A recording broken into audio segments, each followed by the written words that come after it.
Bueno, Office as a Tribe es el resultado, es un ecosistema en realidad que desarrollamos que arranca inicialmente con una metodología para ayudarle a los clientes a repensar el rol de la oficina y termina derivando en un libro que habla justo como de toda esta teoría de la oficina como una herramienta de construcción social.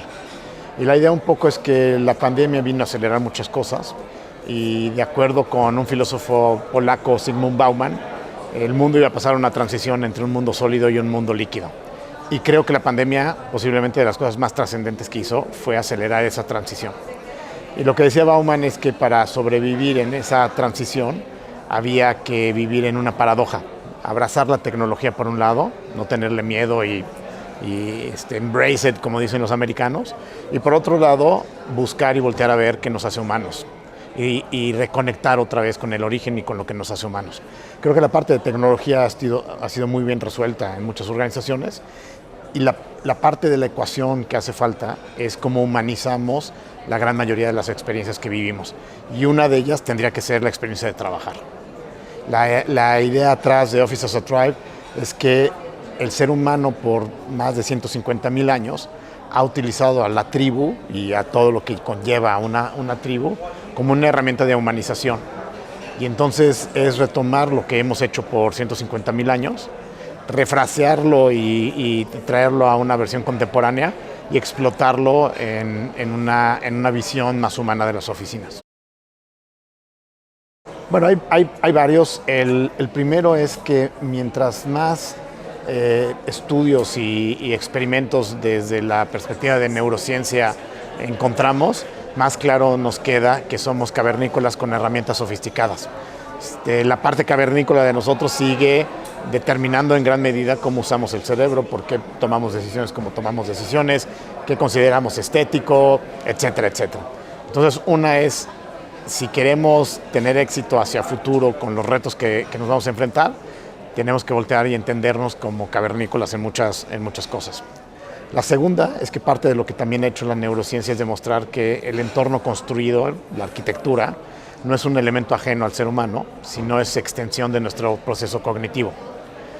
Utilizamos la arquitectura para pensar, ¿no? Y para relacionarnos con los demás y para construir emociones. Es sumamente importante la arquitectura como una parte de nosotros mismos. Y la tercera es que todo lo que construimos nos construye de regreso. Entonces ahí hay un reto en entender que todo, no solo la arquitectura, pero toda la creación humana, en realidad su finalidad no es la creación humana, sino que la creación humana sería un paso intermedio casi de autoconstrucción, ¿no? Winston Churchill decía que moldeamos arquitectura que después nos moldea de regreso. Entonces, no solo es una extensión de nuestro proceso cognitivo, sino que además va a determinar en gran medida el futuro de quiénes vamos a ser, lo que diseñemos hoy en día. Estamos trabajando ahorita, por ejemplo, con Ficosa, el banco hondureño, que tiene oficinas en varias partes.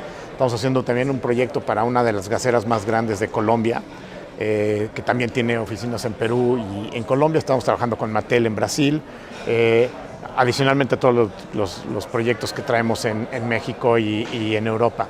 Y la idea es que este ecosistema del que hablo es una metodología compleja, porque no es nada más hacer una metáfora de lo que era la tribu, sino que entender que el ser humano no evolucionó en aislado. La gran mayoría de la gente, cuando habla de la evolución del ser humano, piensa en el ser humano nada más y cómo nosotros evolucionamos, ¿no? Y pasamos de ser animales un poco más básicos a ser animales un poco más complejos.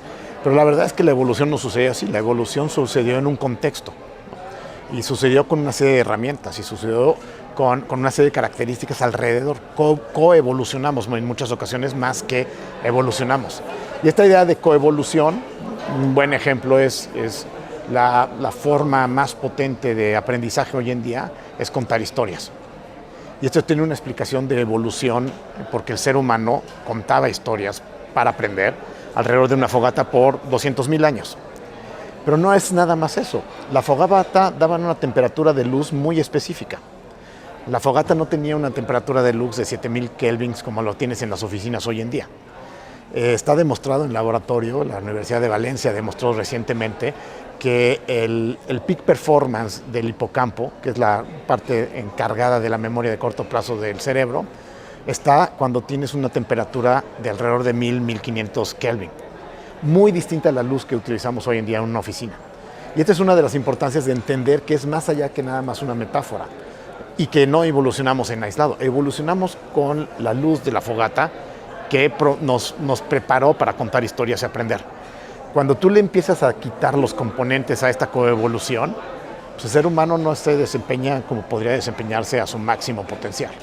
Entonces, lo que estamos haciendo es el resultado de un trabajo de un equipo interdisciplinario que va desde antropólogos hasta psicólogos ambientales y neurocientíficos para entender cuáles eran los componentes con los que coevolucionamos alrededor de esta idea de la tribu, ¿no? En particular, la oficina creo que lo que vamos a empezar a darnos cuenta es que tiene un rol en la sociedad mucho más trascendente de lo que estamos acostumbrados.